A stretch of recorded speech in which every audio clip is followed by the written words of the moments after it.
क्योंकि मैंने इतना ऑप्टिमिस्टिक इंसान अपने लाइफ में बहुत कम देखा है। ये पूरे भारतवर्ष के संदर्भ में बोलते हैं, यही अपने आप में आज तक मैं कभी ये शब्द के लिए हिम्मत नहीं जुटा पाया था, इन आज इनके साथ मिशन से जुड़कर मैं पा रहा हूँ। सर आप लोगों की बहुत जरूरत है देश को, देश को बहुत ज्यादा जरूरत है, समाज की अंतिम पीढ़ियों को। और हम इतना विश्वास दिलाते हैं कि आप लोगों को ना एक इतिहास पढ़ने के साथ साथ इतिहास रचने का मौका मिलेगा। और सर यही बच्चे निकलेंगे और बदलेंगे। कि कभी कहा जाता है कि हिंदी मीडियम के लड़कों का रिजल्ट नहीं हो रहा है, ये बड़ा चीज है। अरे हिंदी मीडियम के लड़कों को आपने मौका कहाँ दिया? वहां पर गरीब बच्चा जो गांव के सड़कों पे घूम रहा है, तो ऐसा थोड़ी है कि उसके पास योग्यता नहीं है। अरे उसके पास पैसे नहीं है, अब कोई बाधा नहीं आएगी। सर लड़कों का तो कई लड़कों का कहना है कि सर आ गया, अब हम तो कोई किला उगाड़ देंगे।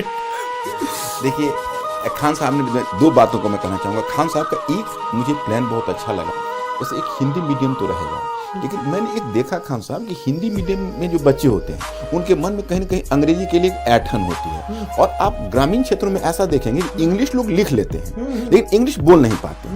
आप गौर करके देखेंगे इंग्लिश समझ लेते हैं लेकिन इंग्लिश में अगर उनको एक्सप्रेस करने के लिए कहा जाता है तो दिक्कत होती है।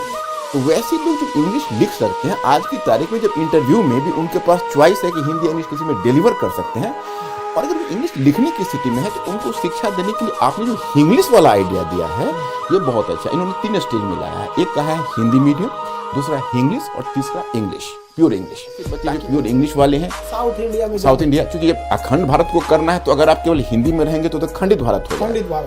तो उसको अखंड भारत करने के लिए आपको गैर हिंदी प्रदेश में भी जाना पड़ेगा। तो ये भी एक लॉन्ग टर्म प्लान है।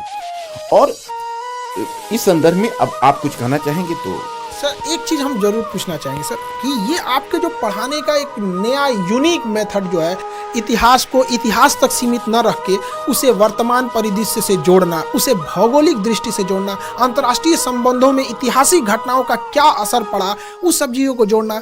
जैसे एक छोटा सा एग्जाम्पल के तौर पे चाइना जो है जापान के प्रति इतना ज़्यादा एग्रेसिव क्यों है? लोगों को तो दिख रहा है, सबको दिख रहा है कि चाइना जापान के प्रति स्पेशली बहुत एग्रेसिव है, लेकिन वो इतिहास की उस घटना को नहीं देख रहे हैं कि जापान द्वारा मंचूरिया पर क्या हुआ था। तो ये जो चीज़ें आप जोड़ते हैं ना, ये लड़कों के लिए बहुत बेहतरीन साबित होगा। सर इसके लिए थोड़ा सा बताइए कि लड़कों में ये भी क्यूरियोसिटी रहती है कि सर हमसे तो कह रहे थे आप पहले क्यों नहीं लाए, जो लड़के थे कि सर हमको भी ये मौका मिला रहा। तो सर ये जरूर बताइए वो यूनिक तरीका से। अब मैं स्टूडेंट्स, अब इसमें मैं जो खान साहब ने जो क्वेश्चन किया है उसमें मैं एक चीज़ इसमें और भी जोड़ना चाहूँगा, फिर मैं इसका भी रिप्लाई कर रहा हूँ।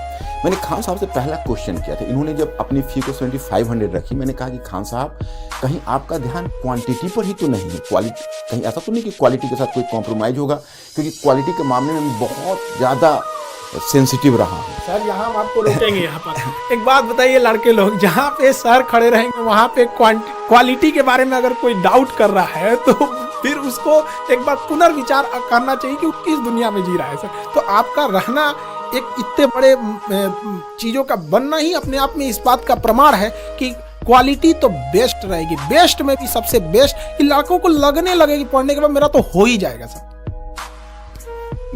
यही इनका जो ये उत्तर था मेरे बहुत सेटिस्फैक्ट्री लगा। इन्होंने हमसे एक सवाल किया, कहा कि अच्छा ये बताइए सर आपका जो method of teaching of history है वो यूनिक कैसे है? तो मैंने इनको जवाब दिया कि देखिए मैंने इसमें कोई यूनिक, लोग इसलिए मानते हैं कि एनसीईआरटी पुस्तक इंस्ट्रक्शन को नहीं समझ पा रहे हैं।